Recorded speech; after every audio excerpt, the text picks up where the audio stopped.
Friends, I am Pardeep Kaul, lecturer in chemistry, and we are here with the same unit, that is P block elements. In the last lecture, we had discussed electronic configuration of P block elements, their physical properties, and their trends along the nitrogen family. As you know, nitrogen family has as many as 5 elements. Now today's topic for you is chemical properties of nitrogen family and their trends in this family, that is nitrogen family. Nitrogen family, as you remember, has 5 elements, that is nitrogen, phosphorus, arsenic, antimony and bismuth. They have their atomic numbers as nitrogen has atomic number of 7, phosphorus has atomic number of 15, then your arsenic has atomic number of 33, antimony has atomic number of 51 and bismuth has atomic number of 83. These are their atomic numbers. As far as their valence electronic configuration is concerned, that is NS2 NP3, that is their s orbital is completely filled, but as far as their p orbital or p subshell is concerned, it has got only 3 electrons in the valence shell. Now today, coming to chemical properties, the first chemical property is reactivity of these elements, that is nitrogen, phosphorus, arsenic, antimony and bismuth, that is nitrogen family elements. Their reactivity towards hydrogen, that is their combination with hydrogen. When they combine with hydrogen, they form their hydrides. So first is their reactivity with towards hydrogen. Now when these elements combine with hydrogen, they form their respective hydrides. For example, nitrogen forms ammonia, your phosphorus forms phosphine, your arsenic forms arsine, your antimony forms antimonite, and your bismuth, it forms bismuthine.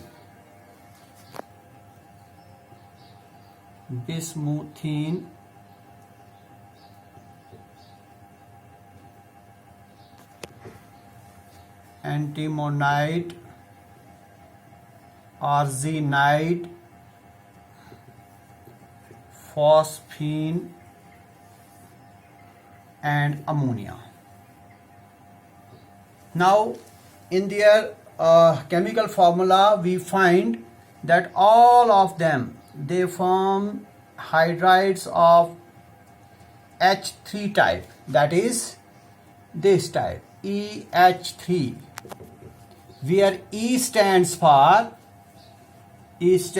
nitrogen, phosphorus, arsenic, antimony and bismuth. So these are the hydrides of these elements. That means all of these elements can combine with hydrogen to form their hydrides of this nature, that is EH3. Now all these hydrides are basically, these hydrides, they are covalent in nature. When I say covalent in nature, that means they form covalent bonds, and they show sp3 hybridization. When they are formed, when these hydrides are formed, they undergo sp3 hybridization, that is their 1s and 3p orbitals, they redistribute their energy. Then these hydrides are, as far as these hydrides are concerned, they have one lone pair on the central metal atom, on central atom rather. That is, if in these hydrides we take, we will have to determine which is the central atom. Here the central atom is nitrogen, here it will be phosphorus, here it will be arsenic, here antimony, and here bismuth. So in all these cases, your central atom that will have one lone pair of electron. What does it mean? What do you mean by lone pair? Lone pair means that electron pair that does not take part in bonding. For example, in ammonia, let me take example of ammonia. This is ammonia. It has 3 hydrogen atoms to it by means of a bond.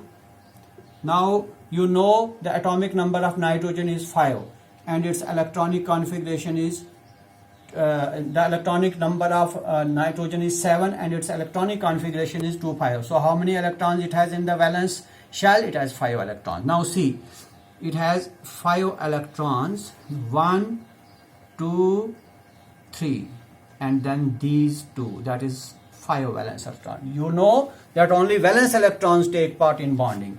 Here hydrogen has 1 valence electron, this hydrogen has 1, this hydrogen has also 1. So these form bonds, all covalent bonds, but this pair of electron on nitrogen is lone pair. So how many lone pairs? Only one. When we form PH3, there will be one lone pair on phosphorus. Here will be one lone pair of electron on arsenic. Here on antimony, and here on bismuth. So in all these cases, there is one lone pair on the lone pair of electrons on the central atom. Now as we move from top to bottom, the reducing character of these hydrides, increases. That it shows an increasing trend, reducing character. And as far as thermal stability is concerned, that means which is stable thermally. Thermally means heat. As far as their thermal stability is concerned, that goes on decreasing. That means ammonia has the most thermal stability, whereas that is bismuthine, has the least thermal stability. So this was all about reactivity of these elements, that is nitrogen family elements, towards hydrogen. So coming to another chemical property, that is number 2, reactivity towards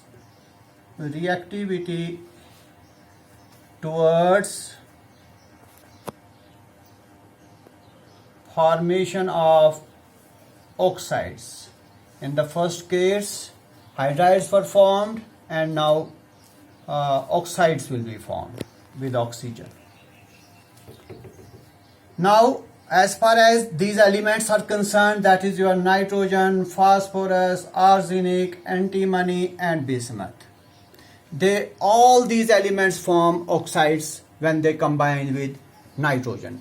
But the most stable oxides that are formed by these elements are these, of this type, E2O5 type and E2O3 type. These are trioxides, these are pentoxides. Now, however, our nitrogen forms these oxides also, N2O, NO, N2O3, N2O4, and then N2O5. But as far as other elements other than hydrogen are concerned, they form only those oxides which are pentaoxides or tetraoxides, rather trioxides.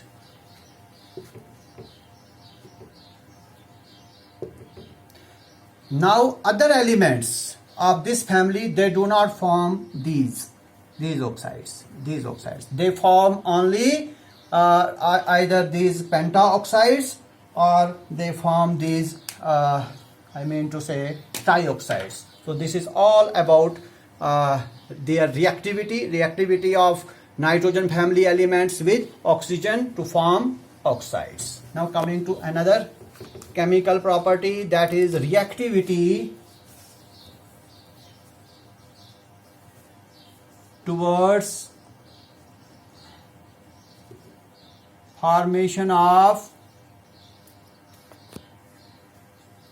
halogens.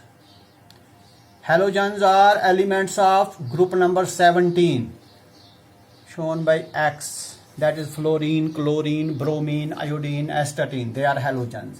Now we will discuss the reactivity of nitrogen group elements with halogens. Now these elements, that is our nitrogen, phosphorus, arsenic, antimony and bismuth, they form halides of this type, MX3 type and MX5 type. That is, here M stands for nitrogen group element, here again M stands for nitrogen group elements. These halides are known as trihalides, and these are pentahalides. Now let us find which elements form trihalides and which form these pentahalides. As far as trihalides are concerned, all these elements, they form trihalides. That is nitrogen, phosphorus, then arsenic, antimony, and but as far as pentahalides are concerned, these are not formed by all these elements. They are formed by last four elements. That is, nitrogen does not form these pentahalides. Here all form pentahalides, but here nitrogen, except nitrogen, all other elements, that is these four, they form pentahalides. So now the reason for this, that is why nitrogen does not form pentahalide. Nitrogen does not form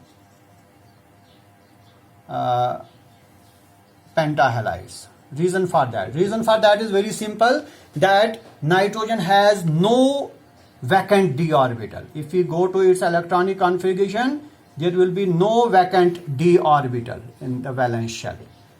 Let me find it, whether it has vacant d orbital. Its atomic number is 7. Its electronic configuration is 1s2, 2s2, 2p3. So there is no d orbital.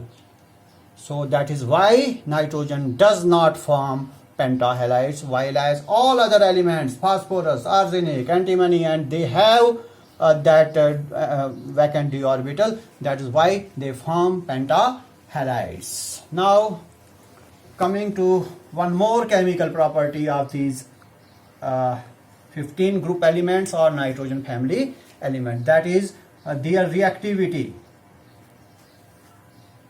towards metals. That is, whether they combine with metal or not. All these elements, that is your nitrogen, then your phosphorus, then your arsenic, then your antimony and bismuth. All these elements form, they react with metals. They react with metals and form binary compounds. Now, and these binary compounds have oxidation state of -3. Always remember that when these elements combine with metals, forming binary compound, then all these elements have oxidation state of -3 in their metallic combination when they combine with metals. For example, let me first take this nitrogen into account. Nitrogen can combine with magnesium, forming this compound, that is Mg3 and 2. Now this is binary. By means 2. So your nitrogen, it has formed this compound, and its name is magnesium nitride. Then coming to phosphorus, as far as this phosphorus is concerned, it combines with calcium. Calcium is a metal and forms Ca3 and 2.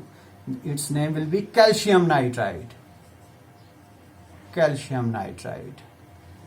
Then coming to arsenic, it combines with sodium, forming sodium arsenide. So it is all about arsenic. Now coming to antimony, it combines with zinc. Zinc is the metal. Its name is zinc antimonide. And then last, that is bismuth. It combines with metal like magnesium, forming Mg3Bi2, and its name is magnesium bismuthine. So what are these? These are all metal combined with these, that is your 15 group elements. So these are some of the chemical properties and their trends along the group, that is 15th group of the periodic table. And this is all for today. Thank you very much.